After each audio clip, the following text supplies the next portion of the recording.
Hello friends, आज हम rocket propulsion के ऊपर एक इसका डेरिवेशन करेंगे कि इसमें एक्सेलरेशन कैसे एक्ट करता है। रॉकेट प्रोपल्शन एक बहुत इजी कंसेप्ट है जिसको बहुत हार्ड हाइप अप कर दिया गया है फिज़िक्स में, तो आज मैं इसे सिंप्लीफाई करने आया हूँ। ठीक है। हमें बस एक चीज़ देखनी है कि रॉकेट को ऊपर कौन सी दो फोर्सेस उड़ा रही हैं। ठीक है। रॉकेट के ऊपर एक थ्रस्ट फोर्स लगेगा, थ्रस्ट फोर्स, क्योंकि ये यहाँ से गैस नीचे के डायरेक्शन में वी आर मतलब वी रिलेटिव वेलोसिटी से नीचे के डायरेक्शन में गैसेस इजेक्ट हो रही हैं, जिनके कारण रॉकेट के ऊपर थ्रस्ट लग रहा है। ये थ्रस्ट का फॉर्मूला क्या होता है? तो ये v r minus d m by d t होता है। ये माइनस का साइन हम इसीलिए ले रहे हैं क्योंकि ये जो रॉकेट है जिसका कि इनिशियल मास m0 है, इसमें से गैस निकलने के कारण इसका मास कम हो रहा है, तो इसीलिए हम यहाँ पे minus d m by d t लेते हैं। ये minus d m by d t वो रेट है जिससे कि गैस निकल रही है। ठीक है। अब मुझे ये बताना है कि मैंने ये तो बता दिया कि रॉकेट ऊपर किस वजह से जाता है, क्योंकि यहाँ पे नीचे वी आर वेलोसिटी, ये वी आर क्या है? Velocity of the gas minus velocity of the rocket. Okay. ये एक रिलेटिव वेलोसिटी है वी आर, और ये हमेशा कांस्टेंट रखी जाती है। जैसे जैसे रॉकेट की वेलोसिटी बढ़ेगी वैसे वैसे गैस इजेक्ट करने की भी वेलोसिटी बढ़ेगी, ताकि वी आर को हम कांस्टेंट रख सकें। ठीक है। अब इसके कैलकुलेशन पे आते हैं। इसका कैलकुलेशन पार्ट बहुत ज़्यादा इजी है। एक सेकेंड मैं बताता हूँ कैसे। ठीक है। तो सबसे पहले हम रॉकेट पे एक्सेलरेशन हम कैलकुलेट कर लेते हैं। ठीक है। तो रॉकेट का एक्सेलरेशन मतलब एक्सेलरेशन क्या होता है? Force upon mass. ठीक है। यहाँ पे कौन सी दो फोर्सेस एक्ट कर रही हैं? एक तो जो थ्रस्ट फोर्स है और दूसरी mg एक्ट करेगी, मतलब कि ग्रेविटी है रॉकेट को अपनी तरफ खींचेगी, और दूसरी फोर्स जिसके कारण रॉकेट उड़ रहा है वो है ये थ्रस्ट वाली फोर्स। तो हम लिख लेते हैं v r minus d m by d t, ये ऊपर के डायरेक्शन में है। ठीक है। और एक mg वाली फोर्स नीचे के डायरेक्शन में, तो नीचे के डायरेक्शन को हम माइनस साइन से रिप्रेजेंट करते हैं, माइनस mg। अब ये तो बात हमने फोर्स की कर ली, अब इसको पूरे को मास से डिवाइड करना पड़ेगा, तभी हमें जाके एक्सीलरेशन मिलेगा। तो मैं ये चीज़ को रब कर लेता हूँ, और acceleration of the rocket which is equals to v r by M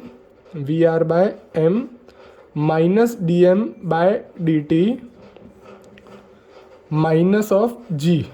यहाँ तक एकदम क्लियर है? यहाँ तक आई एम श्योर कि बहुत ज़्यादा क्लियर होगा कि कैसे क्या हो रहा है। ठीक है। अब यहाँ पे एक बहुत इजी स्टेप होने जा रहा है। हम एक्सीलरेशन को dv बाई डी टी लिख सकते हैं। Acceleration is the rate of change of velocity with respect to time. Okay. तो मैंने एक्सीलरेशन को dv बाई डी टी लिख लिया है। ओके। तो मैं अब अच्छे से लिख लेता हूँ।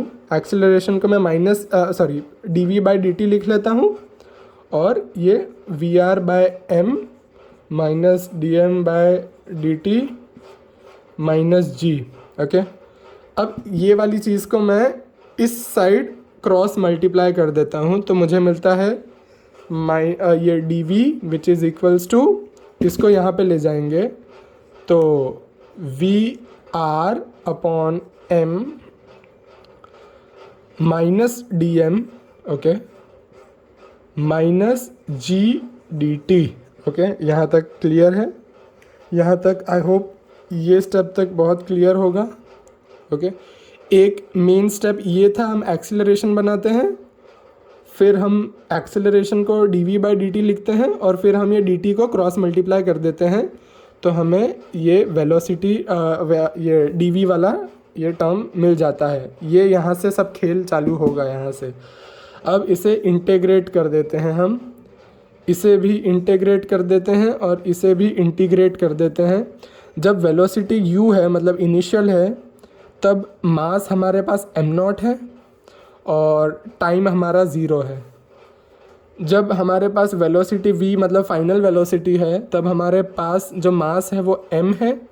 m मतलब ये m0 में से जब जो गैस निकलेगी उसके बाद जो मास बचेगा ये m है, और यहाँ पे टाइम होगा t।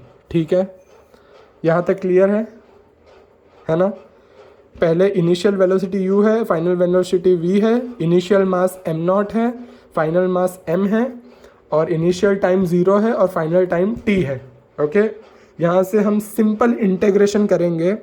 dv का इंटीग्रेशन हो जाएगा v माइनस यू, और ये माइनस dm/, देखिए यहाँ पे जो माइनस साइन है तो इससे मैं ये दोनों लिमिट्स को इंटरचेंज कर दूंगा।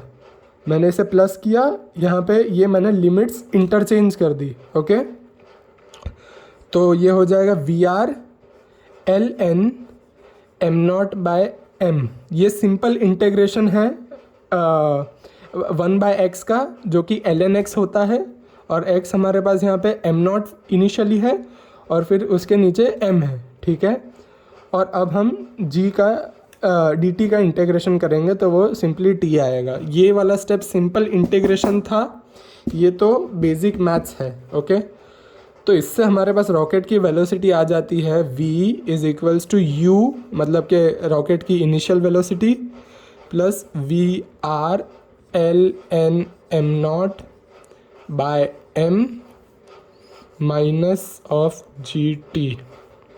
ये है रॉकेट की वेलोसिटी का फॉर्मूला। आई होप मैंने बहुत इजीली आपको ये सारी चीज़ें बता दी होंगी। ठीक है, अगर जब हम ग्रेविटी को अगर हम नहीं गिनते हैं, देखिए ये मैं यहाँ पे एक स्टार लगा देता हूँ। Okay, when we do not count gravity, हम ये वाली टर्म को नेग्लेक्ट कर लेते हैं। ठीक है, जब हम ग्रेविटी को नहीं मानते तब इस वाली टर्म को नेग्लेक्ट कर लिया जाता है, तो हमारे पास इक्वेशन सिर्फ इतना ही बनेगा। ठीक है, मैं एक बार सारे स्टेप्स आपको रिवाइज करवा देता हूँ, देख लीजिए। ये देखिए, ये रॉकेट है, इस पे दो फोर्सेस एक्ट करेंगी। एक तो थ्रस्ट वाली होगी जिसके कारण रॉकेट ऊपर जाएगा, और एक mg होगा जो रॉकेट को नीचे खींचने की कोशिश करेगा। उसे ग्रेविटी या गुरुत्वाकर्षण कहते हैं। ठीक है, फिर हम रॉकेट का एक्सेलरेशन निकालेंगे। तो एक्सेलरेशन क्या होता है, F_net/m। F_net मतलब टोटल, ऊपर वाली फोर्स माइनस नीचे वाली फोर्स, ये दोनों का नेट। तो ये F_net/m एक्सेलरेशन। F_net की वैल्यू, ये हमारे पास थ्रस्ट है, thrust minus mg whole divided by m, ताकि हमें एक्सेलरेशन मिले। ये थ्रस्ट वाली फोर्स है, ये mg वाली नेगेटिव फोर्स है ग्रेविटी की, और इसको हम डिवाइडेड बाय ये m करते हैं तो हमें एक्सेलरेशन मिलेगा। यहाँ से हमें एक्सेलरेशन मिला, ये एक्सेलरेशन को हमने dv/dt में लिखा तो हमें ये चीज़ मिल गई। अब ये dt को हम यहाँ पे पूरे से क्रॉस मल्टीप्लाई कर देते हैं तो हमें ये वाली चीज़ मिलती है। इसे हम इंटीग्रेट कर देते हैं। इनिशियल वेलोसिटी u है, फाइनल वेलोसिटी v है। यहाँ पे इनिशियल मास m0 था, फाइनल मास m था, और यहाँ पे एक नेगेटिव साइन था, ये आप देख रहे हैं। इसको जब हमने प्लस किया है तो ये लिमिट्स इंटरचेंज हो गई थी, और यहाँ पे जो माइनस जी डी टी है, इसे इनिशियल टाइम 0 था और फाइनल टाइम t था। इसको इंटीग्रेट करने पे हमें ये सिंपल सा फॉर्मूला मिल जाता है। Thank you so much for watching. I hope मैंने ये चीज़ बहुत क्लियरली एक्सप्लेन कर दी होगी आप सबको। Thank you so much. जय श्री राम।